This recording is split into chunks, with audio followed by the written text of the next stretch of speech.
Kalau kita berbicara tentang telinga, telinga manusia adalah sebuah transducer, yang berarti adalah suatu alat atau dianggap sesuatu yang bisa mengubah satu energi ke bentuk energi dari bentuk energi satu ke bentuk energi yang lain.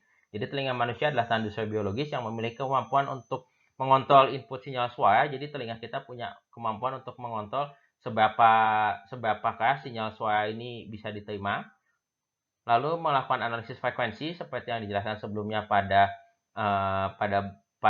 fenomena yang terjadi di rumah siput atau koklea, mengubah energi akustik menjadi getaran dan kemudian elektrik.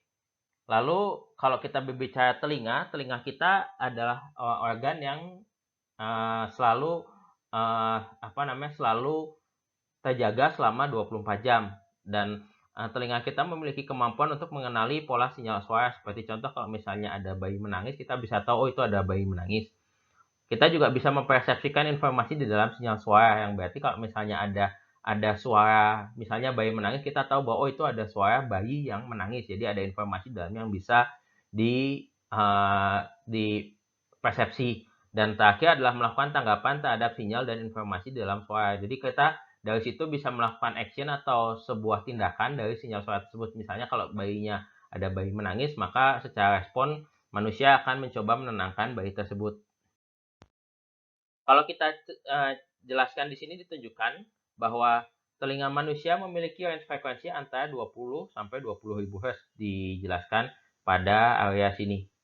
Tapi respon telinga manusia sebenarnya tidak linear. Jadi responnya berbeda-beda, cenderung lebih sensitif pada frekuensi tinggi, terutama frekuensi 3.000 dan 5.000, dan tidak sensitif pada frekuensi rendah.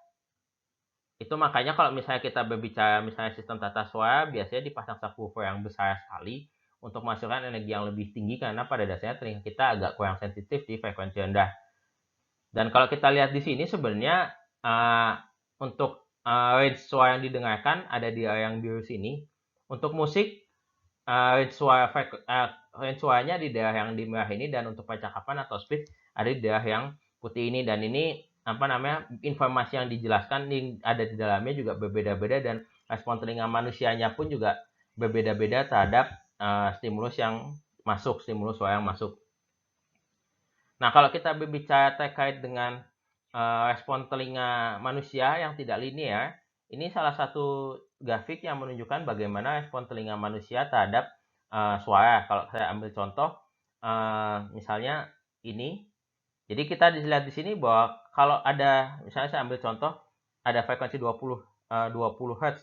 Kalau misalnya ada suara frekuensi 20 Hz yang memiliki tingkat tekanan suara sebesar 100 desibel, maka sebenarnya suara tersebut akan dipersepsikan berdasarkan grafik yang ada di sini, sehingga terdapat ditunjukkan bahwa sebenarnya tingkat tekanan suara sebesar 100 desibel pada frekuensi 20 Hz itu kita persepsi sama dengan suara pada tingkat tekanan suara 60 Hz 60 desibel pada sekitar frekuensi 1 kHz.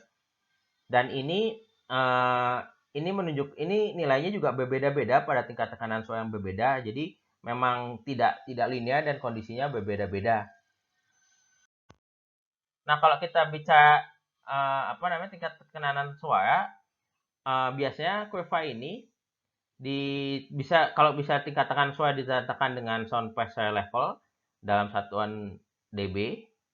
Nah, kalau di sini ditentukan besarnya pada besar tingkat tekanan suara dalam satuan sone atau tingkat kekerasan suara atau dalam satuan phone. Ini adalah contoh phone. Jadi kalau misalnya kita lihat ambil kurva 20 phone ini adalah tingkat tekanan suara 20 desibel pada 1000 Hz.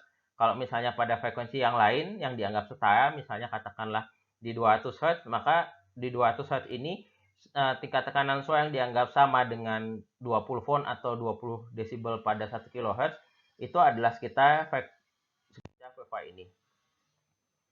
Dan satu phone, satu sone setara dengan 40 phone. Jadi kalau misalnya kita punya tingkat tekanan suara, kekerasan suara sebesar 40 phone, itu dianggap sama dengan satu sound, yaitu tingkat tekanan suara pada frekuensi 1 kHz dengan LP 40 desibel. Dan setiap penambahan 10 phone atau 10 desibel pada 1 kHz menghasilkan 2 kali kekerasan suara dalam sone. Jadi ini persepsi kita kalau misalnya diberikan penambahan 10 volt itu kita akan merasakan bahwa energi suaranya naik 2 kali lipat dalam sound. Dan kalau kita bicara satuan phone ini dikalibrasi pada frekuensi 1 kHz dan pada frekuensi selain 1 kHz ditentukan nilainya berdasarkan kurva-kurva yang ada di sini seperti dijelaskan pada slide sebelumnya. Ini contohnya untuk Ln lebih dari 40 volt dan N lebih besar dari 10 volt. Ini kita bisa menghitungnya di sini nih. N sama dengan 2. Ln minus 40 dibagi 10. Ini hubungan yang menghubungkan antara Ln dan satuan volt dan satuan sound. Berarti kalau kita tahu berapa volt, kita bisa hitung berapa sound tingkat kekerasan suaranya. Ini contoh nilai. Dan kalau kita berbicara bising adalah suara yang tidak dikehendaki atau menimbulkan respon fisiologis dan psikologis. Jadi responnya bisa ke sistem fisiologis, misalnya kekurangan penurunan pendengaran, atau sifatnya psikologis, misalnya menjadikan stres. Dan respon telinga manusia terhadap bising disebabkan oleh kombinasi amplitudo dan frekuensi dan faktor-faktor lain. Seperti spektrum frekuensi, apakah nada tunggal atau spektrum lebar, kita akan lebih merasa terganggu kalau nadanya tunggal. Apakah kontinu atau intermittent, jadi kalau intermittent biasanya kita lebih terganggu dibandingkan dengan yang kontinu. Kejadiannya seperti apa, apakah siang atau malam, kalau malam lebih terganggu dibandingkan siang.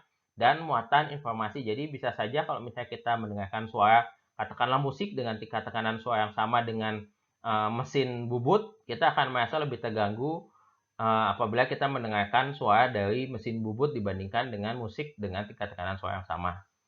Dan satu lagi adalah frekuensi dominan, frekuensi rendah atau frekuensi tinggi. Kita biasanya akan lebih terganggu di frekuensi tinggi karena kita lebih sensitif pada suara di frekuensi tinggi.